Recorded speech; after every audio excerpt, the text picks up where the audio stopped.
All right, everyone. It is a bonus edition of the latest here on the fourth period, presented by CCM Hockey. I'm joined by Dennis Bernstein and David Pagnotta. And guys, bonus edition because there's some Friday action in the NHL ahead of puck drop. And that is the Rangers making a trade. Jacob Trouba is on his way to Anaheim, and that's in exchange for Urho Vakanainen and a fourth-round pick. Anaheim retains all of Trouba's salary as well. What are your thoughts? We've been waiting for the Rangers to do something, and they did. They traded with all the talk of Kreider and Kakko and Trouba. Yeah. It ends up being Trouba as the first guy out. They bring in Vakanainen, who's injured right now. He was a first-round pick a number of years ago. Maybe they're hoping he can, excel a little bit better in a different environment. But the main thing for New York was freeing up the cap space. They freed up an additional $6.9 million in cap space. Vakanainen's got a $1.1 million hit. Trouba's at $8. They get an extra pick out of it, which is conditional because they own 2 fourth-round picks in the draft this coming summer. So the better of the two is going to end up being New York's. But in this one, again, they free up the money. They get a body that's out of there that, well, let's be honest, they wanted to move since the summer, and they've dramatically been trying to do that. That adds a little bit of tension in the room, so maybe that calms things down a little bit as they get ready for Pittsburgh tonight. But DB, this is an opportunity for them to kind of restart, rejig things, but also from Anaheim's side of things, they've got the cap space. They have all their retention slots available. Do they flip them? I mean, we'll have to wait and see, but the Rangers get their piece of business done, and they're not done. They got more coming. I'm sure that Pepper Beek's going to be on Chris Drury's Christmas list now because he basically gifted him this player. I don't know. I don't get it. Gudis was signed. He's now the captain. You bring in Killorn, now Trouba. What's the direction of this team? Right. Yeah. And I get Trouba played his way out of New York. Let's not, it's not really about the money. They would have kept him at $8 million if he played like a $6 million play. Didn't even do that.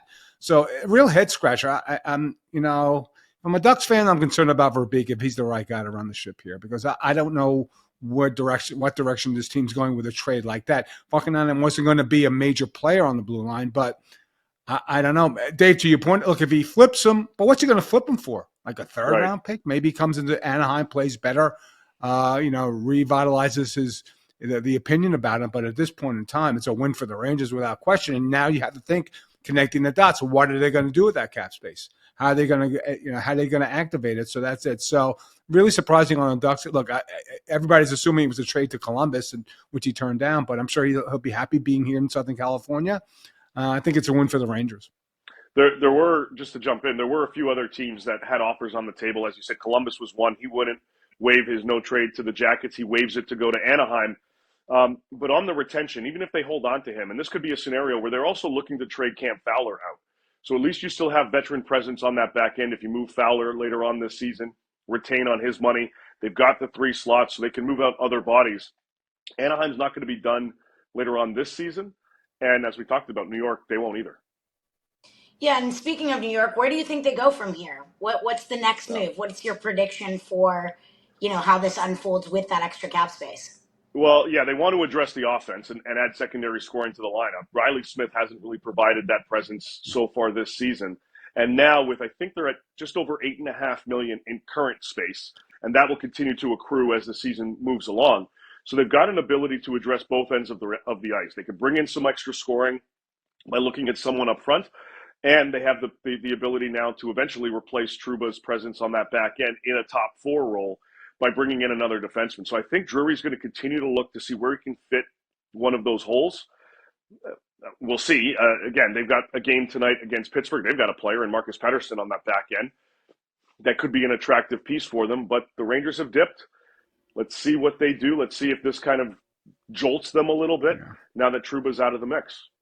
I think it's all offense, Kate. I think when you look at the regression of Mika Zibanejad, Lafreniere, people thought maybe he'd have a 100-point season this year. That's not happening as well. I think it's going to be offense. And going back to the deal with the Ducks, I'm surprised it wasn't Frank Vetrano that came back. Like that would be a player that would help the offense more than one thing. Look, that's a salary dump, and you're going to make it. Obviously, if this can't be the last move for Chris Drury, right? It can't be. Right? If you're going to change the paradigm in New York, it's got to be offense. I think good enough defense. Look, they're never going to be a puck possession team. You're going to need Shesterkin to play better. Jonathan Quick's got to stay at that level. But for me, it's the offense. It has to be a scoring winger for this team to help galvanize this offense that has really, been average at best all season. Well, we talk about blocking out the outside noise. You mentioned, this should settle down the Rangers' room. But if you're in a room where it's not done, how much does that really do? Well, it's a great question because now it's like, okay, everyone's kind of possibly looking over their shoulder for what's next.